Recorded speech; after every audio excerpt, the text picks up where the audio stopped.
antiquísima de lo que es Tenochtitlan. Adelante. Así en un paso gigantesco, me voy desde el siglo XVI hasta el siglo XX, ¿qué les parece? Hasta el siglo XXI. ¿Por qué?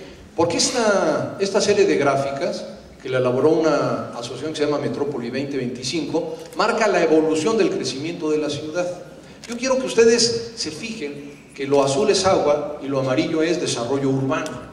Y que entonces reconozcamos que la historia de la Ciudad de México es también la historia del desplazamiento del agua.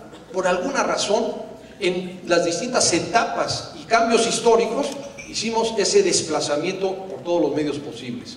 Vean cómo el área que conformaban los 5 grandes lagos es prácticamente ocupada por la actual metrópoli. Más de 2.000 kilómetros cuadrados, que era lo que se consideraba el lago de los sistemas lacustres del Valle de México, hoy representa la ciudad o una de las ciudades más grandes del mundo. Pero el problema aquí es que se nos olvidó que no podemos vivir sin agua. El agua es el elemento vital para la vida. Y si bien hay problemas con las inundaciones, como ahorita comentaba con la doctora en Tabasco, también es cierto que si Tabasco no tuviera agua, o que si los pantanos de Centla no tuvieran agua, pues estaríamos ante un problema. Pero desde el origen de la Ciudad de México, desde Tenochtitlan, hubo grandes obras hidráulicas pensando en cómo sacar el agua del Valle de México. Y fue en el año de 1607. Les platico la historia muy rápidamente en la siguiente. Un virrey, Luis de Velasco, sufrió una inundación en lo que era ya el fondo colonial del virreinato en aproximadamente de 2 meses. El cuate estaba desesperado y entonces dijo: quiero conocer al técnico, la siguiente, más importante en el mundo que sepa de estas cuestiones de agua y cómo puedo resolver el problema.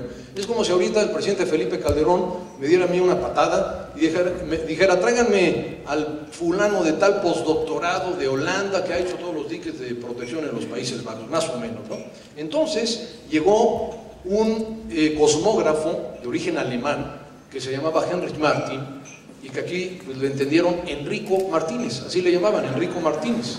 Y entonces este hombre en 1607 recorrió todo el Valle de México, las montañas, visitó la cuenca de Tula, la cuenca de la Macusac, la cuenca de Cutzamala, todos los alrededores del Valle de México, y dijo: hay una solución. Fue con el virrey y con todo el gobierno del virreinato y les dijo: si perforamos un túnel acá en el norte, en un punto que se llama Nochistongo, yo puedo hacer que el río Cuautitlán se interconecte con el río Tula y parte de la laguna de Zumpango, donde llega un gran volumen de la inundación, pueda salir hacia Tula. Pues ¿qué creen? Este hombre tuvo razón. Esa lógica es digna de reconocerse, y esa capacidad científica, como un hombre hace más de 400 años, no había teodolitos, no había láser, no había ningún elemento moderno, pudo entender que se podía abrir un túnel en lo que hoy se conoce como Tajo de Nochistongo. Fracasó el proyecto, el túnel se colapsó varias veces, a este cuate lo metieron a la cárcel, le fue muy mal, pero como al año lo tuvieron que sacar de la cárcel para decirle: ayúdanos porque el problema continúa, ¿no? Y entonces él dijo: bueno, ya no hagamos el túnel, abramos el cerro completamente, y llevó la obra 150 años, y hoy se conoce como el Tajo de Nochistongo, y logró desaguar gran parte del volumen de agua de la Ciudad de México. Hay que reconocerlo, nada más que también hay que decir todas las grandes obras hidráulicas de desagüe de la ciudad que le siguieron, como el Gran Canal del Desagüe, como el emisor central, el drenaje profundo, que siguieron la lógica de Enrico Martínez, fueron para desaguar el Valle de México. Y entonces llegamos a esta situación de que acabamos con toda el agua superficial. Todos los lagos desaparecieron, prácticamente no queda nada. Todos los ríos fueron convertidos en desagües. Hoy ustedes mismos no saben que el río de la Piedad era un río. O pregúntenle a los niños si conocen el río Churubusco o el río Mixcoac. Pues sí, eran ríos efectivamente, y yo les digo una cosa, amigas y amigos, todavía podemos rescatar varios ríos en el Valle de México. Y eso es lo importante de lo que les quiero hablar el día de hoy.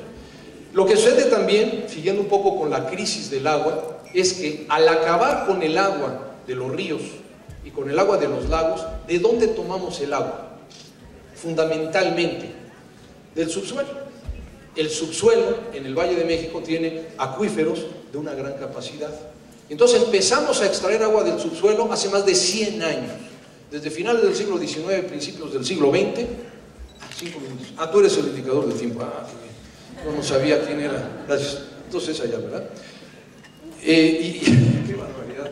Oye, puedo hacer una moción aquí de tiempo, ¿verdad? Bueno, entonces muy rápidamente, hay un grave problema de sobreextracción de agua.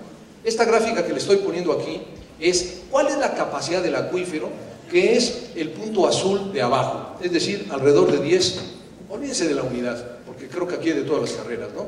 Metros cúbicos por segundo es una medición de gasto, ¿sí? Pero ven ustedes, la línea azul gruesa es la demanda de agua en el tiempo, en el siglo XX. Todo lo que está en rojo es sobreextracción de agua. Y a pesar de que tenemos fuentes externas como es Lerma y como es Cutzamala, estamos sobreextrayendo agua. Como yo les dije que el suelo era de condición arcillosa, la arcilla al perder agua se va compactando, se hace frágil y genera hundimientos. ¿La siguiente? A la siguiente ya no me voy a detener. Solamente la siguiente, por favor. Hay un grave problema de hundimientos en la ciudad. Yo cuando doy esta conferencia hago la siguiente pregunta. ¿Ustedes sienten que se están hundiendo? No emocionalmente, digo físicamente. Todo el mundo levanta la mano inmediatamente, ¿no? Bueno, la ciudad se hunde. Y se hunde muy aceleradamente. Y este hundimiento, amigas y amigos, jóvenes, representa uno de los problemas más graves en el mundo en una metrópoli. Esto que están viendo ahí, yo siempre digo que una imagen habla más que 1000 palabras, y es muy cierto. Esto que están viendo ahí es el ejemplo del hundimiento de la Ciudad de México.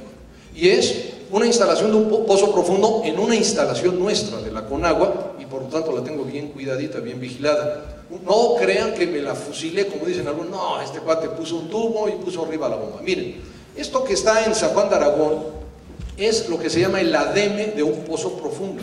Cuando este pozo se construyó para extraer agua, en 1936, esta bomba, este es el motor de la bomba vertical, esta es su base, estaba exactamente aquí abajo. Todo esto que ha, por así dicho, emergido, digamos, la bomba, es más bien lo que se ha hundido el suelo. Hay quienes me dicen, no, usted sacó la bomba.